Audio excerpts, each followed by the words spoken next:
కాదు, త్వరలో మొత్తం మధ్యప్రదేశ్, జార్ఖండ్, గుజరాత్ అన్ని రాష్ట్రాల్లో ఉన్నటువంటి మా జయగౌడ్ సోదరులు ఖండన పంపిస్తారు. మీ అందరికి కూడా త్వరలో అవన్నీ పంపిస్తూ ఉంటాం.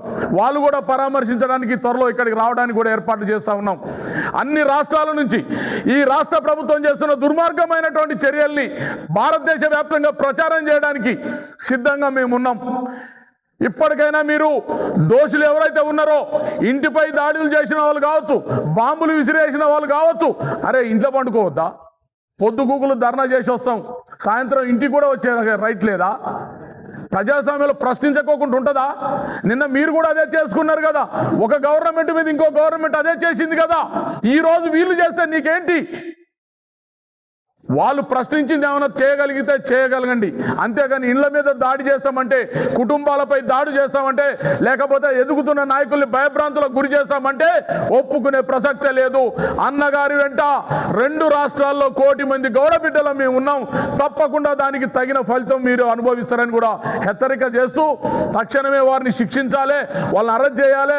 మరి పెట్టిన కేసు కూడా తీసుకునే పరిస్థితి లేదు, పోలీస్ స్టేషన్కి పోయి కంప్లైంట్ ఇచ్చే పరిస్థితి లేదు.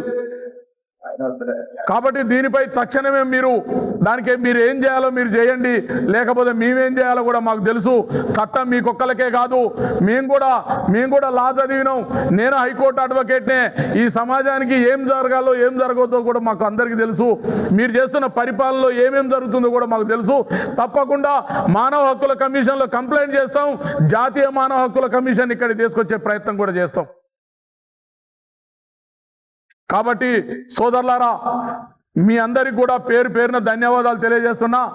ఈ రాష్ట్రంలో ఉన్న గౌడ సంఘాలకు, సోదరులకు, అన్ని పార్టీల్లో ఉన్నటువంటి గౌడ పెద్దలకు కూడా విజ్ఞప్తి చేస్తా ఉన్నా, ఒక మంత్రి స్థాయి వ్యక్తికే భద్రత లేకపోతే రేపు మన బతుకు ప్రశ్నార్థకం అవుతుంది. రేపు మీ ఇంటి దాకా సమస్య వస్తే ఆ రోజు మీ తరపున నిలబడేవారు ఉండరు. గుర్తుపెట్టుకోండి.